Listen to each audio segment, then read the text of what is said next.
Alright there guys, and welcome back to another video. Today we conclude our journey with Spyro the Dragon. Even though I said in the previous video, there's probably a good chance the viewership for these specific videos are gonna go heavily down compared to my other videos. I'm still gonna do them anyway. And here we are at the final one. So, Spyro 3, Year of the Dragon. The story. So, there's this reptile called the Sorceress, and she wants all of the dragon eggs from the Dragon Kingdom because it gives her more power. It's what her magic thrives on, dragon eggs.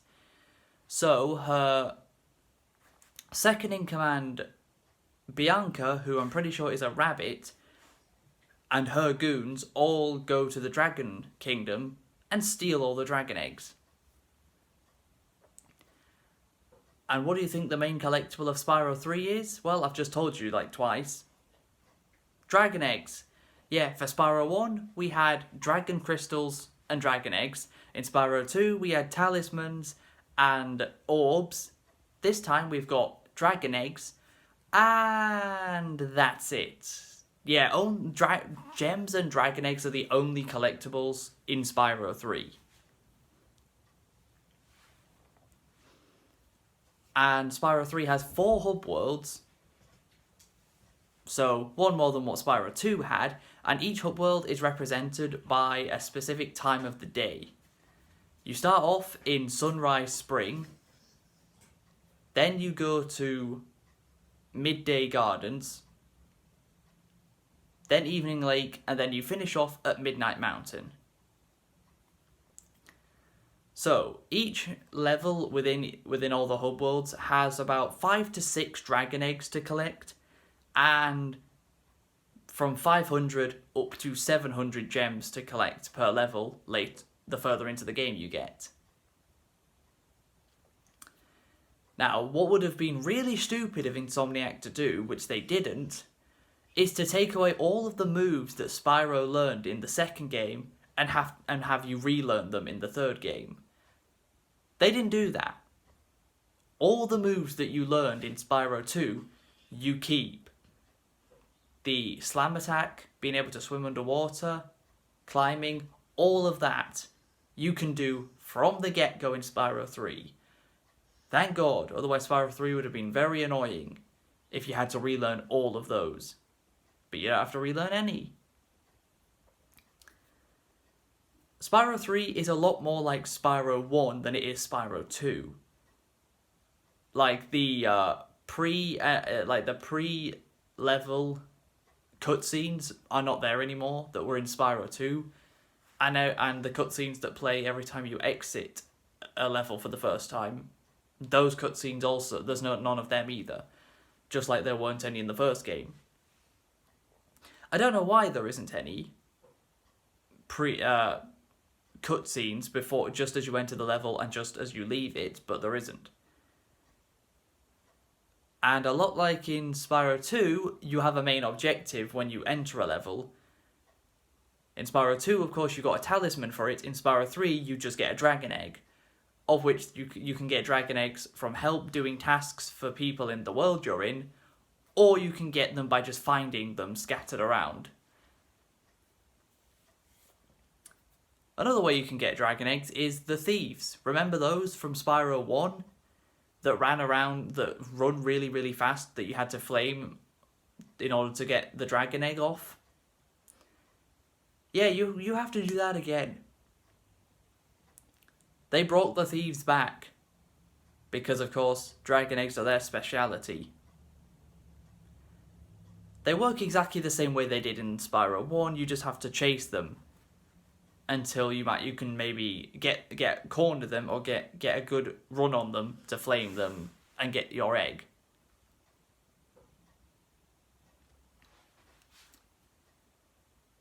With one more hub world, Spyro 3 also adds one more boss than what the second game did. And each boss is fought.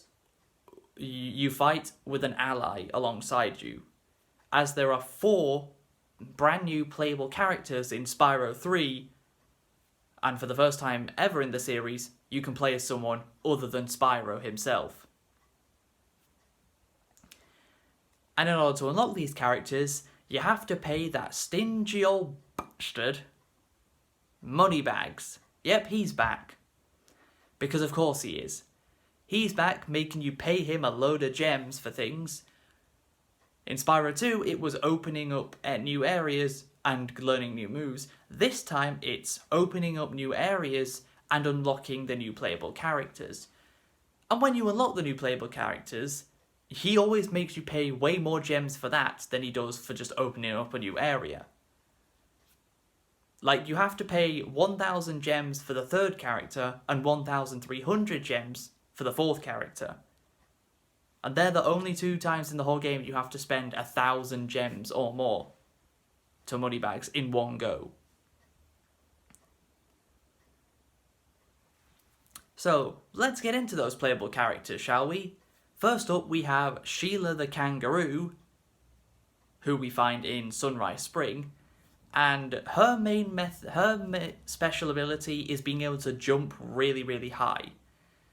To do that, you jump, and then the second you land, press jump again, and that's where she jumps really, really high into the air. Her main method of attacking is just kicking, but she also has a slam attack, just like Spyro does. And she is your ally for the first battle against Buzz. That's what the first boss is called, and these bosses are not very interesting. They don't even look like what they do in the boss fight. What they do is the sorceress just turns one of her random henchmen into the boss. And to defeat Buzz, you can't simply attack him normally, as flaming him and charging him does not damage him, but him charging you also doesn't damage you. What you have to do is, you have to charge him, which knocks him back, and you have to keep doing that until he falls into the lava that surrounds the arena. Now that alone doesn't actually damage him. What you have to do then is, once you've knocked him into the lava, Sheila will do a slam attack on him, and that's how you damage him. After a couple of hits, he will then gain a fire shield, so you have after every time he gets hit and gets knocked back, he will bring up a fire shield, so you can't immediately just hit him again. So you just have to time when you charge him a bit more. But it's the same thing, rinse and repeat into the lava, Sheila slam attacks him, and down he goes. And every time that you finish a world, Bianca will, and go to the next one, Bianca will show up warning you to stop. That she doesn't think Spyro is strong enough to take on the sorceress, and she warns him it's not going to end well for him if he keeps going. Meanwhile, Hunter, from the second game, very quickly starts to have a thing for Bianca. And that just keeps on developing throughout the game. And once you've unlocked a new character, you can use them inside of other levels in the game that you may have already visited, because some levels have a portal with a signpost outside with the character who you can play as face on it. One of 2 things will happen. You will either go into the portal and the character in question will come out at the exact same area, or they will go to a completely different area that's separate to the rest of the map. These portal doors also can have no signpost, and that means Spyro can access them, and there'll either be an extra task you can do to gain another egg, or a little skateboarding mini game, which Hunter teaches you how to skateboard.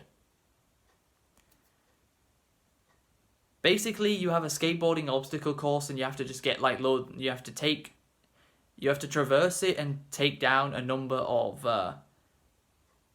things in order to get a dragon egg. And then you can do a little obstacle course where you get points for doing tricks, and if you manage to beat the record score that it gives you, you get an egg. But if you want to go for the true biggest record score, and if you beat that, you get a skill point. I was a bit disappointed with that. I was like, oh, I thought I'd get another egg. I'd rather have the egg than the skill point. Of course, skill points are something that's very common in Insomniac games. All the 3 Spyro games have them. The Ratchet and Clank games have them.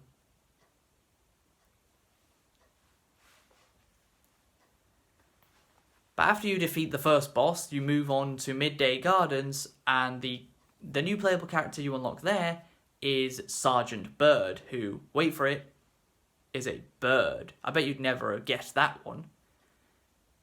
He can fly around the entire any level that he's in, and he can shoot these mini rockets to defeat enemies and break open gem crates.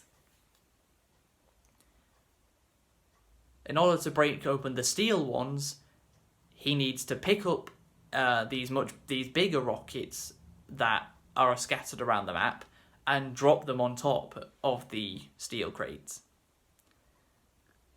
Being able to freely fly around the area, and the flying controls for Sergeant Bird are nowhere near as wonky and finicky as they are for Spyro, so that's a nice plus.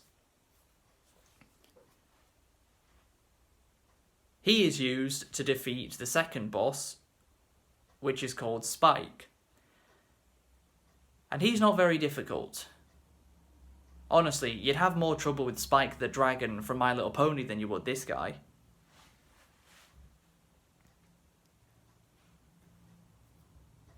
Once you've moved on from Midday Gardens, you then move on to the Evening Lake, where you unlock Bentley the Yeti. Now, he is my least favourite of the new playable characters in this game, just because when you play as him, because he's so much bigger than every other character in the game that you play as, the camera, he kind of gets in the way of the camera, so it's harder to see everything because he takes up a lot more of the screen than the other 3 characters do.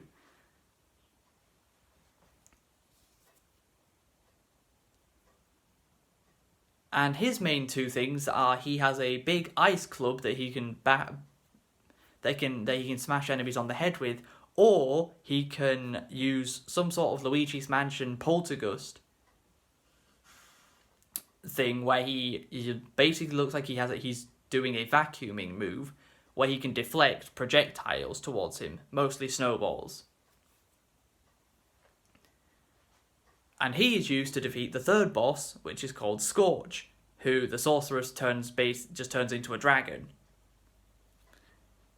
He's not too difficult to defeat either. Basically, Bentley just drops a bunch of ammo, whether it's little seed bullets that Spyro can spit really fast, or missiles that he can shoot at the dragon.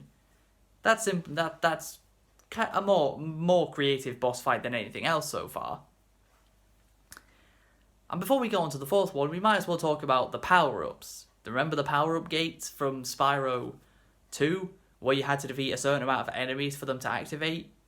This time round, there's none of that. You don't have to defeat any enemies, because these power-up gates are just activated already. But there's a lot less of them than there was in the second game. But if you go into a level that has them, you can access them straight away. Because enemies in Spyro 3 give off gems, just like they did in the first game.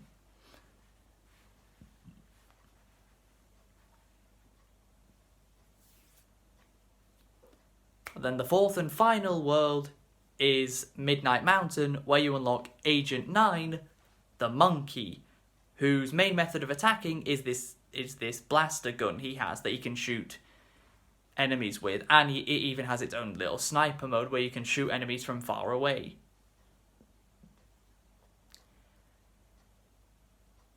He's also a little bit of a difficult one to control, because there's this big reticle on the screen which is where his shots will go, but they don't always go exactly where you hope they will. And he is used to defeat the sorceress herself, which before each of the levels, every boss fight that you take on, there's a pre-boss fight cutscene where the sorceress turns one of her random henchmen into the boss. Yet when you fight the sorceress herself, there's no pre-boss fight cutscene, you're just thrown straight in.